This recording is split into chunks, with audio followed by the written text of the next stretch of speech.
राज्य सरकारने सगळेसोयरे अध्यादेशाचा कायदा करावा, तसंच तत्काळ अधिवेशन बोलावून मराठा समाजाला न्याय द्यावा, अशी मागणी करत मनोज जरांगे पाटील यांनी अंतरवाली सराटी येथे आमरण उपोषण सुरू केलंय. सरकारने याबाबत निर्णय घेतला नाही तर महाराष्ट्रात यापुढे पंतप्रधान नरेंद्र मोदी यांच्या सभा होऊ देणार नाही, असा इशाराही त्यांनी दिलाय. दरम्यान जरांगेंच्या या इशाऱ्यानंतर भाजप नेते नारायण राणे चांगले संतापले.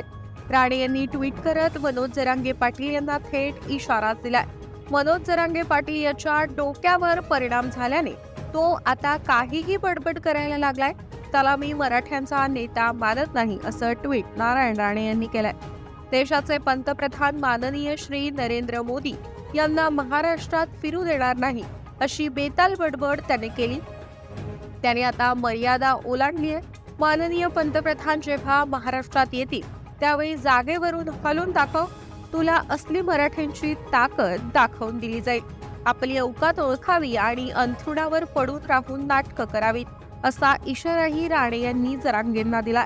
दरम्यान नारायण राणे यांच्या या इशाऱ्यानंतर मराठा समाज आक्रमक होण्याची शक्यता आहे. दुसरीकडे मनोज जरांगे पाटील यांनी 5व्या दिवशी आपलं उपोषण सुरूच ठेवलं असून त्यांची प्रकृती खालावली आहे.